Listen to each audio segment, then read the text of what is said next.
Hello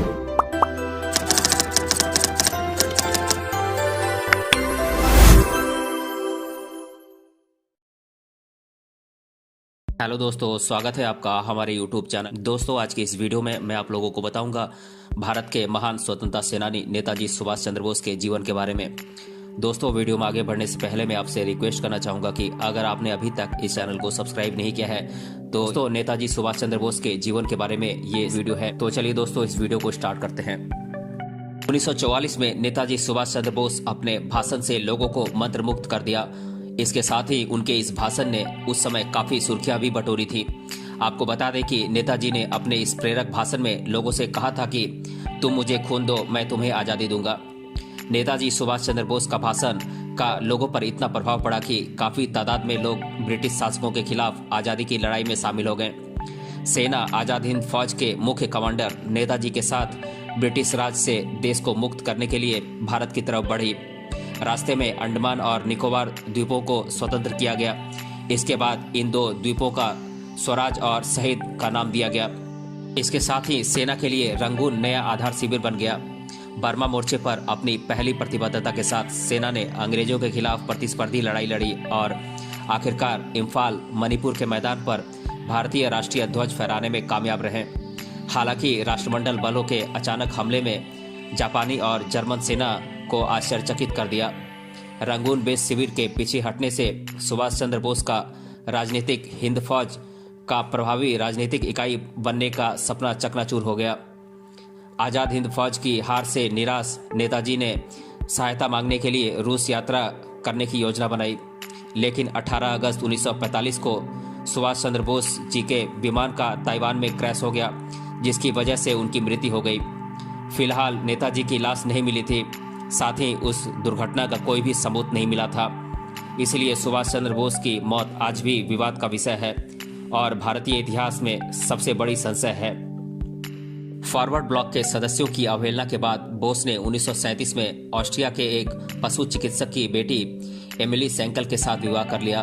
दोनों की शादी हिंदू रीति रिवाजों से की गई थी। इसके काफी समय बाद इन दोनों की एक बेटी अनीता बोस फाफ का जन्म हुआ था।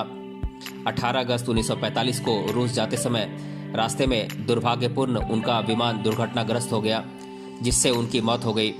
बताया जाता है कि जापानी वायुसेना का मित्सुबिशी 21 बॉम्बर विमान जिस पर वे यात्रा कर रहे थे, उस विमान के इंजन में खराबी होने की वजह से विमान ताइवान में दुर्घटनाग्रस्त हो गया। इस दुर्घटना में नेताजी सुभाष चंद्र बोस के पूरे शरीर में घाव थे और वे पूरी तरह जल चुके थे। हालांकि इलाज के लिए उन्हें अस्पताल में भर्ती करवाया गया, लेकिन वे बच नहीं सके। इसके 4 घंटे बाद वे सदा के लिए सो गए। नेताजी सुभाष चंद्र बोस का अंतिम संस्कार किया गया था और ताइहोकू में निशी हंगानजी मंदिर में बौद्ध स्मारक सेवा आयोजित की गई थी। बाद में टोक्यो जापान में रेनकोजी मंदिर में उनकी अस्थियों को दफन किया गया था। नेताजी सुभाष चंद्र बोस को भारत के सर्वोच्च नागरिक पुरस्कार भारत रत्न पुरस्कार से मरणोपरांत सम्मानित किया गया था। हालांकि बाद में इसे PIL के बाद वापस ले लिया गया था, जिसे अदालत में पुरस्कार की मरणोपरांत प्रकृति के खिलाफ दायर किया गया था। नेताजी सुभाष चंद्र बोस की एक प्रतिमा पश्चिम बंगाल विधानसभा के सामने बनाई गई है, जबकि उनकी तस्वीर की झलक भारतीय संसद के दीवारों में देखने को मिलती है। कुछ दिनों पहले ही नेताजी सुभाष चंद्र बोस को लोकप्रिय संस्कृतियों में चित्रित किया गया था।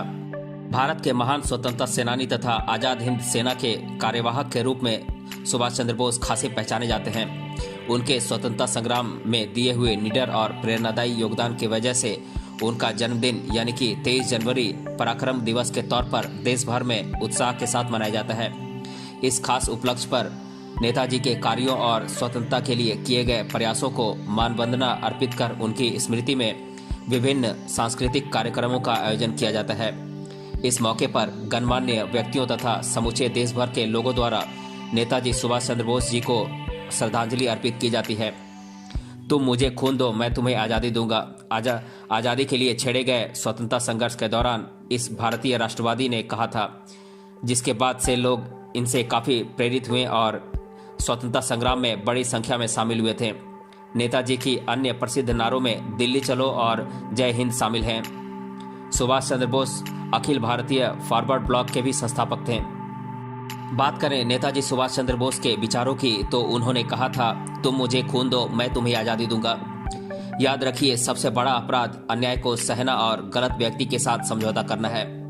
यह हमारा फर्ज है कि हम अपनी आज़ादी की कीमत अपने खून से चुकाएं। हमें अपने त्याग और बलिदान से जो आज़ादी मिले उसकी रक्षा करने की ताकत हमारे अंदर होनी चाहिए।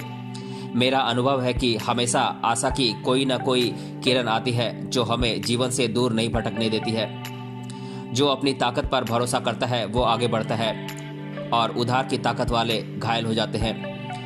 हमारा सफ़र कितना ही भयानक, कष्टदायी और बदतर हो सकता है, लेकिन हमें आगे बढ़ते ही रहना है।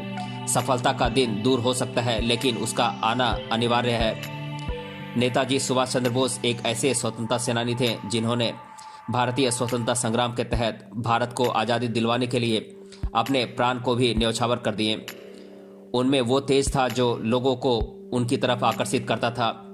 इसके साथ ही वे उस समय युवाओं में नया जोश और शक्ति का प्रसार करने में कामयाब हुए थे। सुभाष चंद्र बोस का नाम इतिहास के पन्नों पर सुनहरे अक्षरों में लिखा गया है। नेताजी के जीवन पर आधारित हिंदी तथा बांग्ला भाषा में फिल्में बनी हैं। ये फिल्में हैं Netaji Subhash Chandra Bose, the forgotten hero, गुमनामी, आमी सुभाष बोलची इत्यादि। सुभाष चंद्र बोस जितने कुशल संगठक और नेतृत्व करने में सक्षम व्यक्ति थे, उतना ही विचारों को कलम द्वारा प्रकट करने का कौशल भी उनके अंदर निहित था। इस परिप्रेक्ष्य में उनके द्वारा लिखी हुई किताबें उस समय के जनमानस में काफ़ी प्रसिद्ध हुई थी। ऐसी ही कुछ किताबें हैं, जैसे कि the Indian struggle 1920-1942, an Indian Pilgrim, Congress president, Azad Hind writing and speeches, essential writings of Netaji Subhash Chandra Bose, alternative leadership, the call of the Motherland इत्यादि पुस्तकें उन्होंने लिखी थी। तो दोस्तों, आज के इस वीडियो में हमने जाना भारत के महान स्वतंत्रता सेनानी सुभाष चंद्र बोस के जीवन के बारे में। अगर ये वीडियो आपको अच्छा लगा है तो अपने फ्रेंड्स तक इसे जरूर शेयर करें और हमें कमेंट बॉक्स में कमेंट करके बताएं कि ये वीडियो आपको कैसा लगा। मिलते हैं अगले वीडियो में किसी अन्य टॉपिक के साथ। तब तक के लिए धन्यवाद।